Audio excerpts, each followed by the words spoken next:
poursuivi beaucoup de travail donc, avec cette société, eh bien, c'était une illustration en fait, des propos de Jean-Louis sur la liberté, fatalisme fonctionnel, une petite histoire issue d'un conte perse et qui s'appelle Les Dattes véreuses.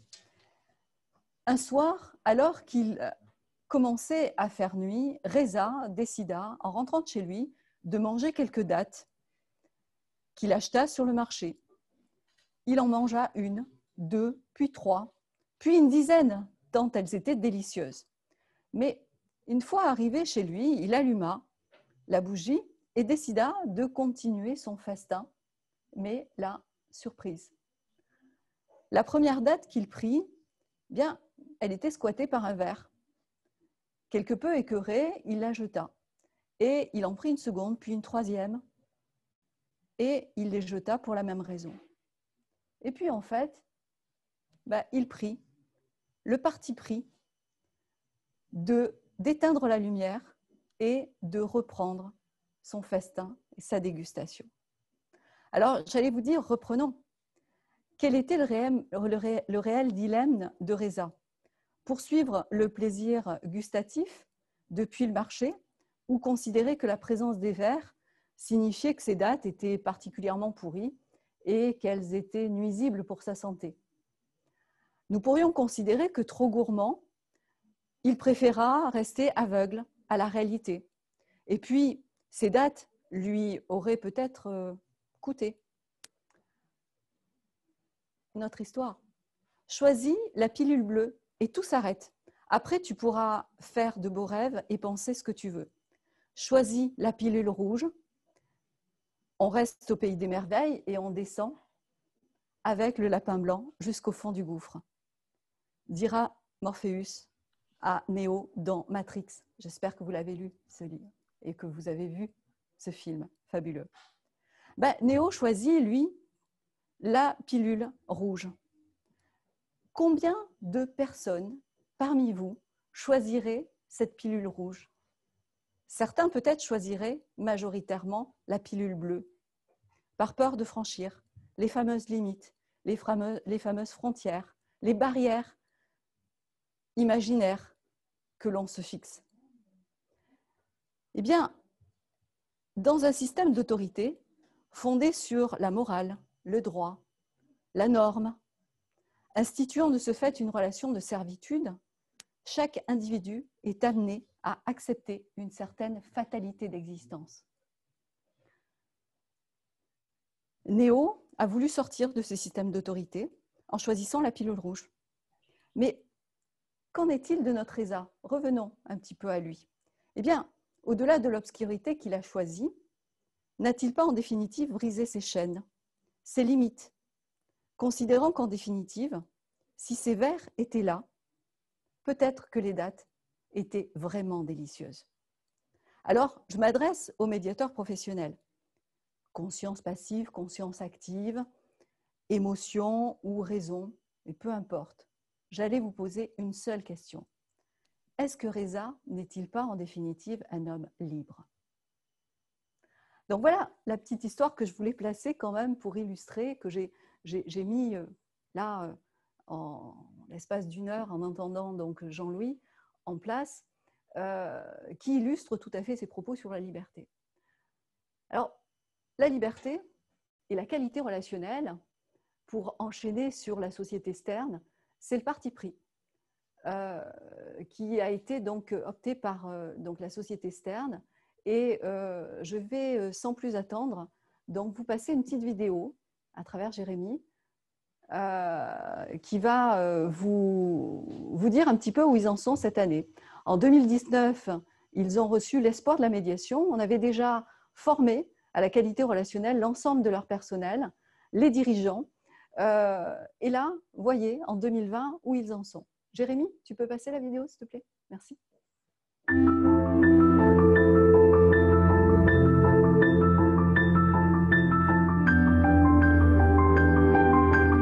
suis Céline Lager, directeur général de la société Stern et l'associée de Jean-Claude Scardigli, qui a eu l'honneur de recevoir de votre part les espoirs de la médiation l'année dernière, dont on vous remercie encore. En effet, l'année dernière, on a formé l'intégralité de nos équipes à la qualité relationnelle au travail et on a complété ça par des études SIC tous les membres du CODIR. Ça a amené dans l'entreprise un nouveau vocabulaire, une manière de communiquer différemment, comprendre en tous les cas les enjeux de la communication. Entre-temps, le Covid est passé par là. On ressent maintenant le besoin de relancer cette machine de qualité relationnelle avec toutes les tensions et l'anxiogénité qui règne dans l'entreprise. Donc on a complété la formation à la qualité relationnelle aux nouveaux entrants et on va remettre en place des permanences de médiation. Je suis Laure Scardigli, responsable achat chez Stern à Cavaillon. Nous avons eu l'opportunité, tous les salariés et dirigeants, de suivre une formation en qualité relationnelle. Cette formation a eu un réel impact au sein de la société, au niveau de l'ambiance entre salariés. On a eu un moment où on a grandi très vite. On a eu un réel besoin en formation au niveau relationnel. Et c'est tombé à point. On l'a vraiment senti au sein de nos équipes, dans l'atelier, même dans les bureaux. On a enlevé certaines barrières aussi qui pouvaient exister. Ça a fait un réel bien au niveau de l'ambiance. Suite à ça, certains salariés ont aussi pu bénéficier de permanences à la société, permanences personnalisées avec Edith. Le fait de travailler dans un premier temps en petit groupe avec des médiateurs que l'on retrouve régulièrement installe un vrai climat de confiance en fait pour le salarié qui se lâche. On le voit au fur et à mesure en fait des séances et notamment les entretiens ensuite personnalisés en permanence permettent d'avoir un vrai cocon, de se sentir vraiment écouté et aidé. Au quotidien, on peut se rendre compte que les gens se parlent mieux, s'écoutent mieux, parce qu'on a tendance, dans une grosse entreprise, à ne pas forcément s'écouter. On prend du recul sur soi-même, on apprend à connaître les autres, et c'est très important. Donc l'accompagnement ici chez Stern a été élargi via des études SIC à notre comité de direction, dont je fais partie. J'ai donc pu bénéficier de cette étude. Alors, étude pour ma part vraiment révélatrice, puisque je me suis tout à fait reconnue dans ce profil. Réellement, c'est, je pense, un vrai outil pour les managers et dirigeants et même les chefs d'équipe qui doivent connaître cette méthode, qui est, je pense, un vrai outil de travail, de communication. Je m'appelle Yannick Pillard, je suis responsable méthode à la société Stern. Nous avons eu la chance dans la société de pouvoir suivre une formation de qualité relationnelle qui nous a apporté, je pense, énormément. Je sais que moi, en tant que responsable méthode, je suis régulièrement en relation avec des responsables d'atelier, des opérateurs. Et via cette relation et cette formation, on a pu apprendre à communiquer, à s'écouter, à mieux gérer, on va dire, les problèmes qu'on peut rencontrer en tant que production, via le stress, via les délais courts et tout autre problème qu'on peut rencontrer. Via cette formation, on nous a appris justement, je me rappelle encore d'une image, à ne pas monter au sommet d'une montagne et au contraire, à rester le plus possible en bas, ne pas chercher à surenchérir, à envenimer les choses, mais plutôt prendre du retrait. Écouter l'autre, se mettre à sa place, ne pas interpréter maladroitement ce qu'il a voulu dire ou ce qu'il a pu faire ou quoi. Et au niveau de la production, ça a été vraiment un réel plaisir. Tout le monde s'y est prêté puisque la formation a été élargie à tout le personnel de la société, donc de la direction jusqu'à l'opérateur sur machine. On a tous suivi plusieurs séances de formation, avec quelques petits exercices pour nous démontrer le bien fondé de la formation. Et on a pu mettre ça en application assez rapidement dans l'atelier.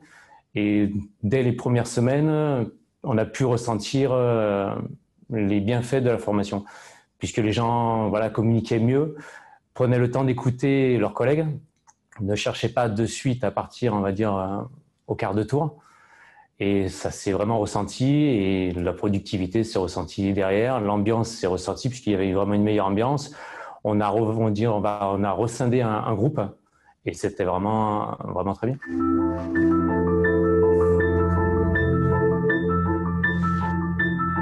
Edith, merci de ce travail auprès d'une organisation qui s'est fortement impliquée dans la médiation professionnelle, dans l'appropriation de l'ingénierie relationnelle, qui a fait beaucoup.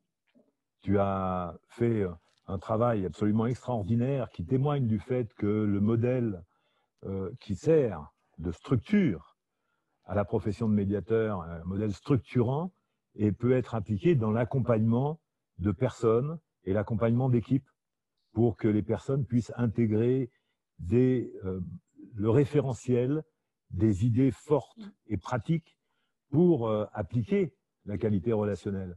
Et c'est devenu même un élément culturel dans cette entreprise. Complètement.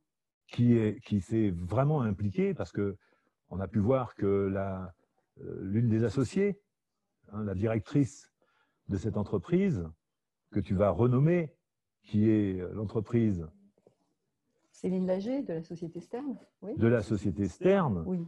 Qui produit des masques. Oui. Signalons-le, qui produit des masques, mais parce que c'est son boulot, et qui produit des masques dans une perspective très précise, qui est celle de l'utilisation dans un milieu professionnel. Alors, l'objectif, évidemment, c'est pas d'utiliser ces masques dans un contexte personnel, parce que c'est pas approprié, parce que c'est pas ça qui fait la protection des personnes. Ce qui fait la protection des personnes, c'est l'attention des personnes vis-à-vis d'elles-mêmes et vis-à-vis des autres, l'attention intelligente.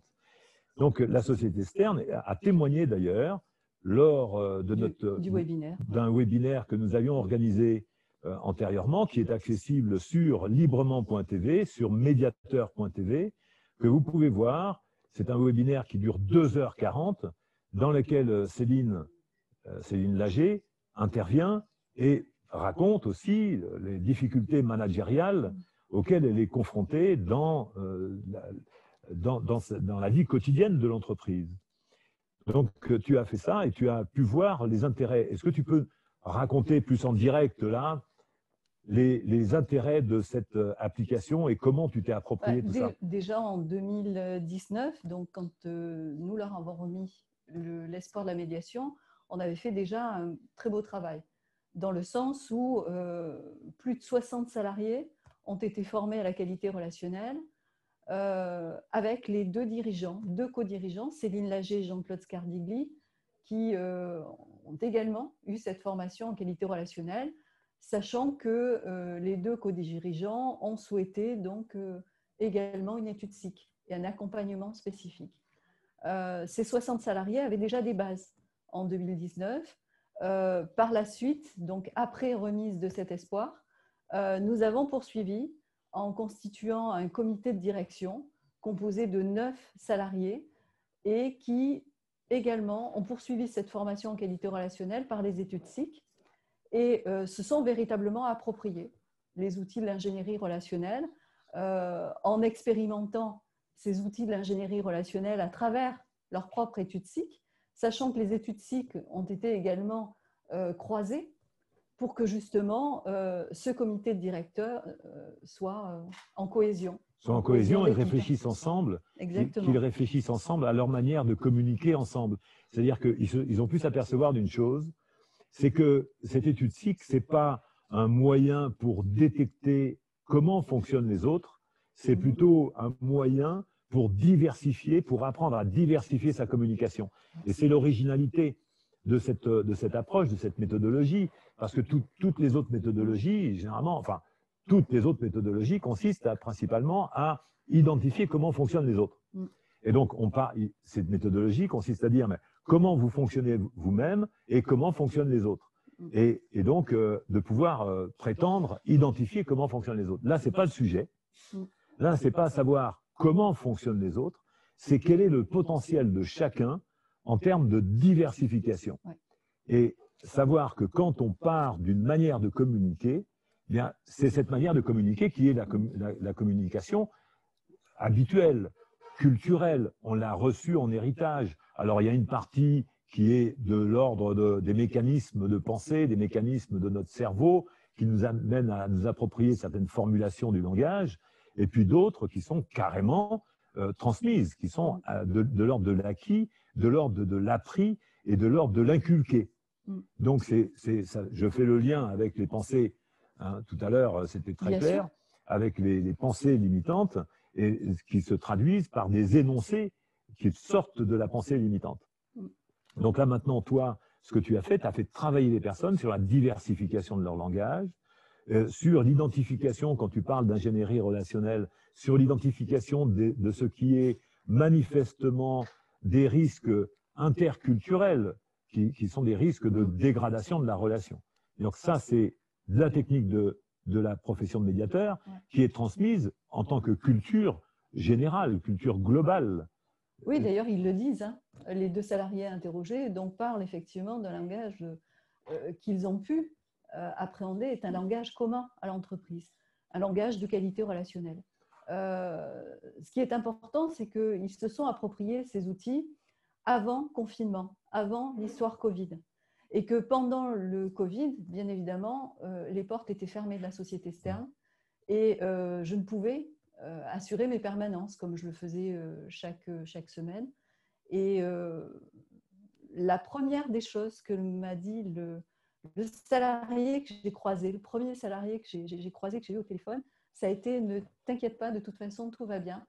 Avec la formation que l'on a eue, on arrive à bien gérer les relations et le stress. » Et là, je trouvais que c'était déjà un premier beau compliment que j'avais eu.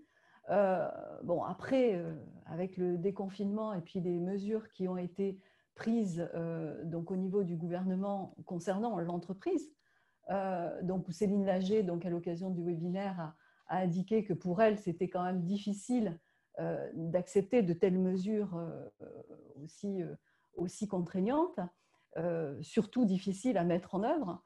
Donc c'est inadapté, soyons clairs, c'est inadapté à la vie de l'entreprise. Totalement inadapté au milieu de l'entreprise, d'autant que toutes les mesures quand même déjà été prises parce qu'ils ont quand même, il faut dire, au sein de la structure, 2 salles blanches.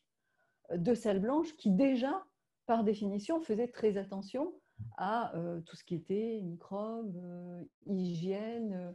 Donc ils sont déjà dans un environnement protégé, attentif, qui est sécurisé, de sécurisation par rapport aux personnes, par rapport à leur production aussi, parce que la production doit être impérativement protégée. Donc c'était des mesures inadaptées, complètement inadaptées, de contraindre ces entreprises à ne pas pouvoir continuer son travail.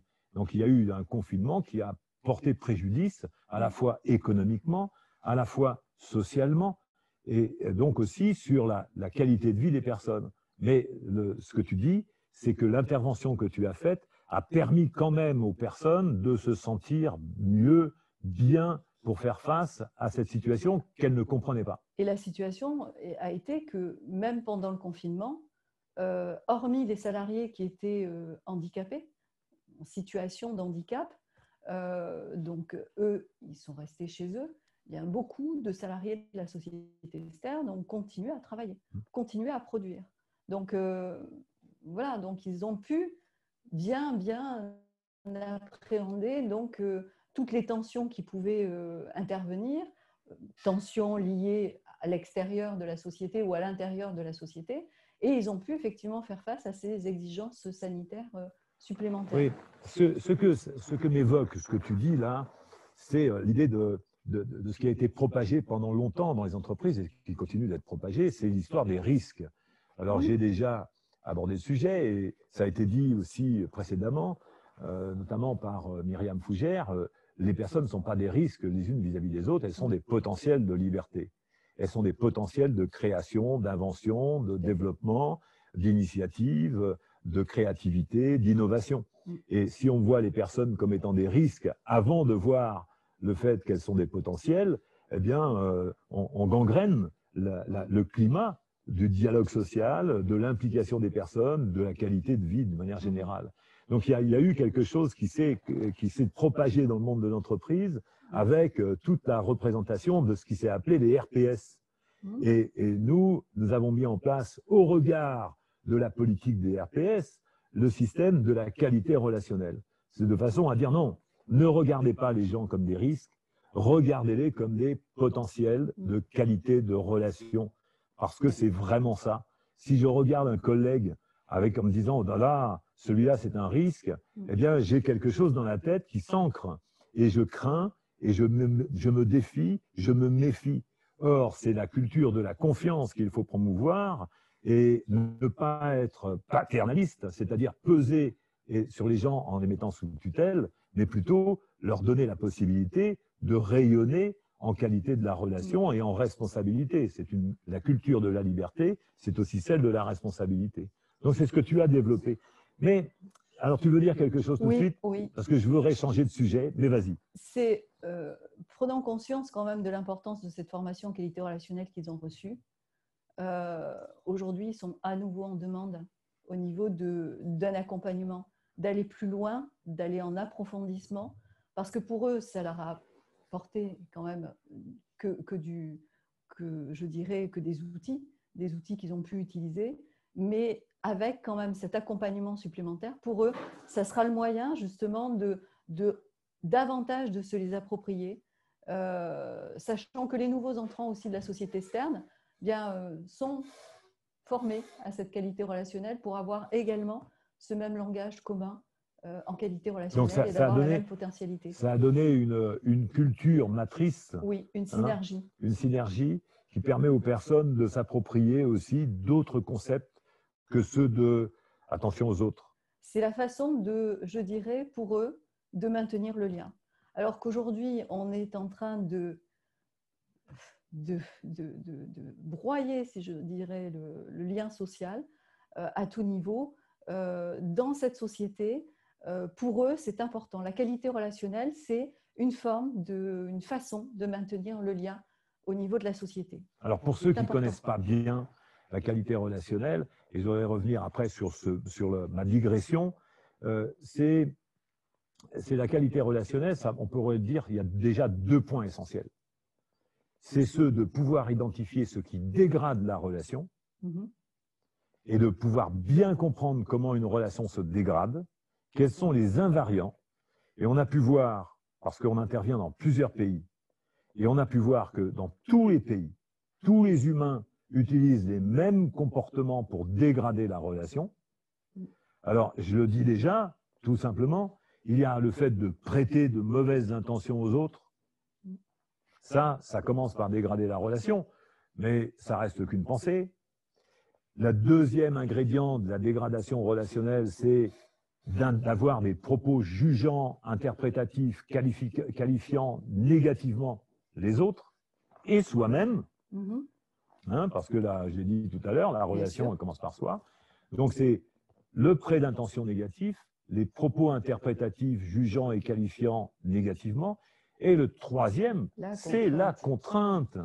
C'est cette contrainte-là, une fois qu'on a réuni les 3 ingrédients, quelle que soit la culture, quel que soit le pays, quel que soit l'environnement dans lequel on est, eh bien là, on est sûr qu'on est dans une dynamique conflictuelle parce qu'il va se rajouter un autre ingrédient qui est celui de la surenchère. Parce que les incompétents en matière de qualité relationnelle, eh bien, ils font des prêts d'intention négatifs, des interprétations négatives, de la contrainte, et comme ils ne savent pas faire autrement, eh bien, ils rajoutent de la contrainte, ils font de la surenchère. Et on voit bien aujourd'hui que la politique qui est conduite en ce moment, c'est une dynamique de surenchère.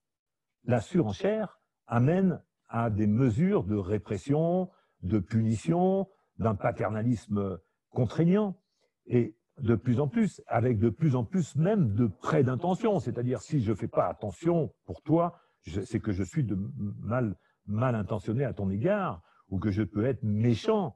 C'est-à-dire que, voilà, on me prête des intentions et on me juge. Et donc, comme on me prête des intentions et qu'on me juge, on veut me contraindre. C'est un mécanisme. C'est ce mécanisme-là que tu as amené à identifier Et après, tu es rentré dans un autre mécanisme qui est celui de l'identification de ce qui fait la qualité relationnelle. Parce qu'un médiateur professionnel, pour pouvoir intervenir, il faut qu'il ait un paradigme, une représentation de référentiel précise. C'est celle, parce que comme je mets au féminin et au masculin, je prends les deux, eh bien, c'est de pouvoir dire comment est constituée la qualité relationnelle.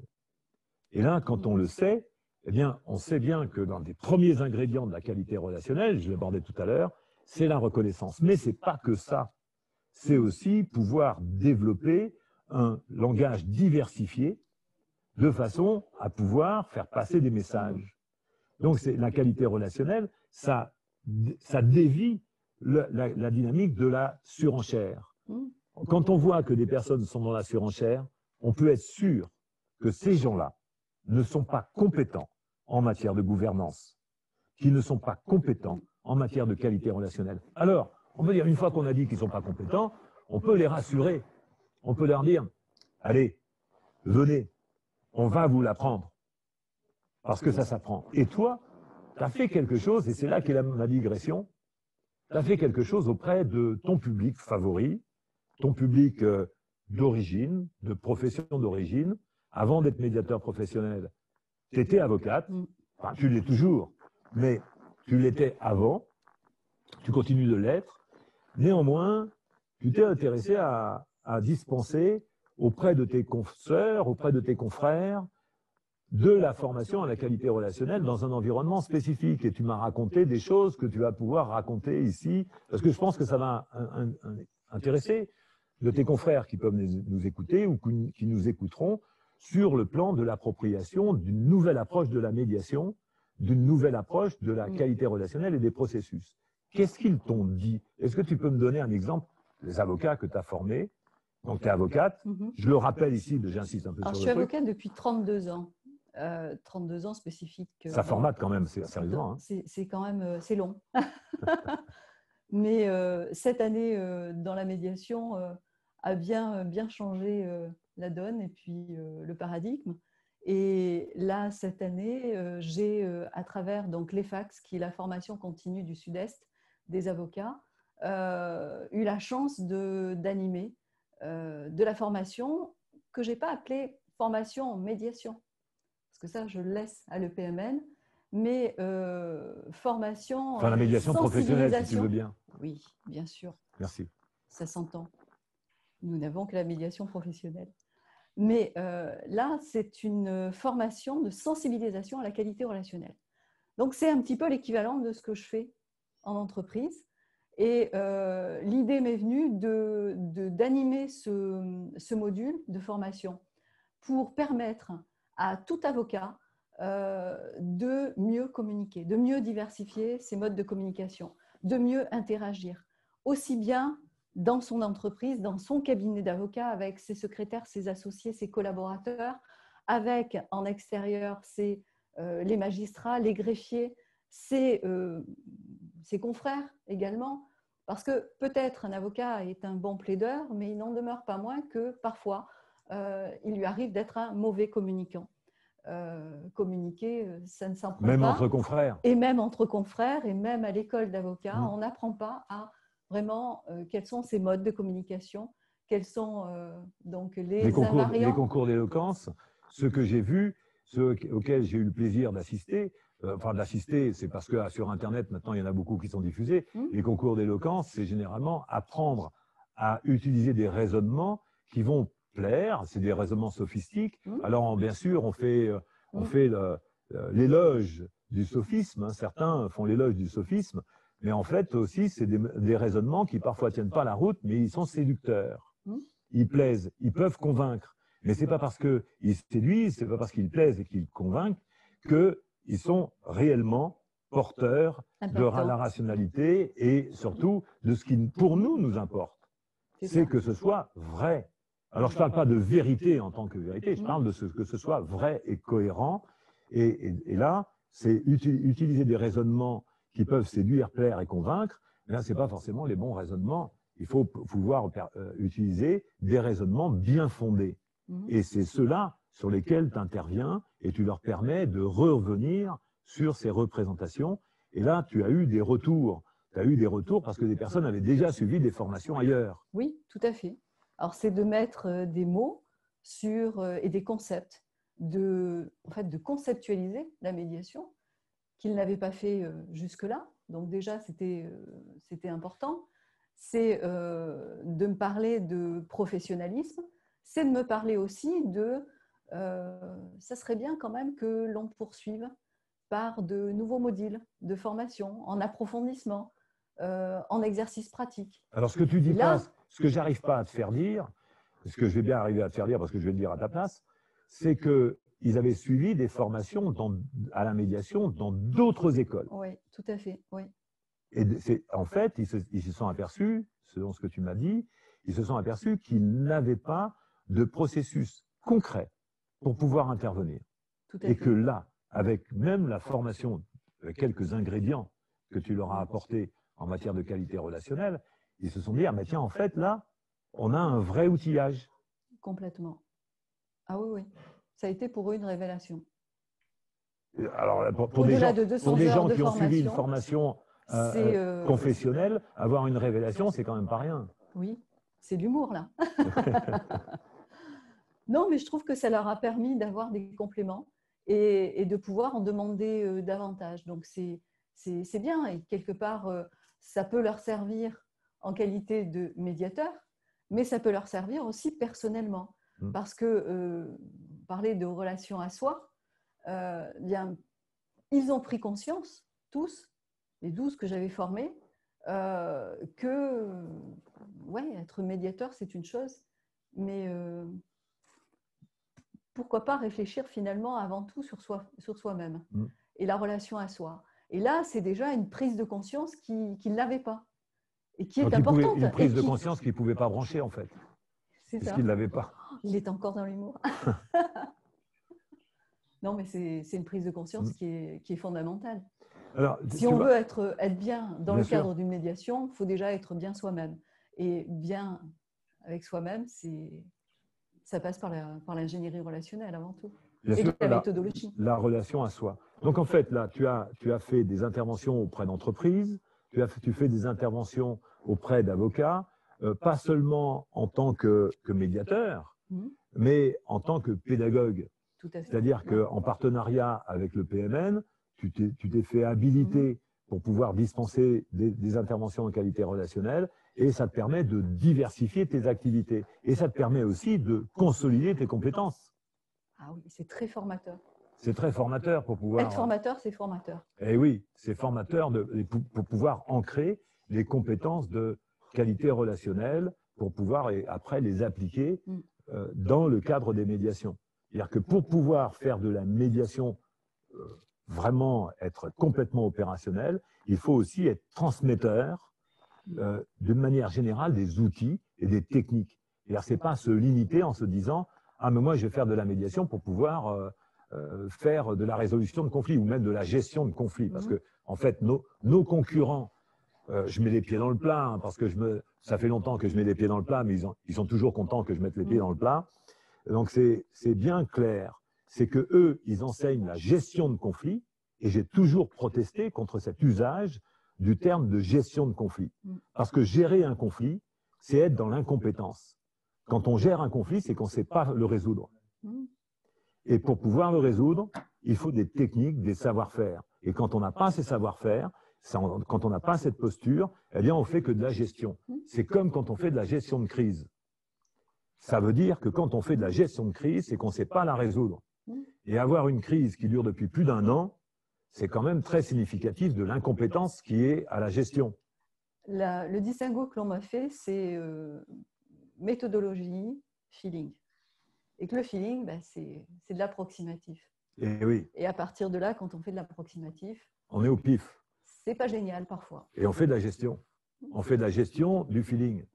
Tandis que là, l'idée, c'est bien d'arriver à mettre en place une méthodologie pour que les gens s'approprient des invariants de la qualité relationnelle, qu'ils aient des repères, qu'ils aient un référentiel et qu'ils sachent qu'ils vont dans une optique, celle de l'entente. Bien sûr, et puis ce qui est fondamental, c'est la distanciation que nous devons avoir.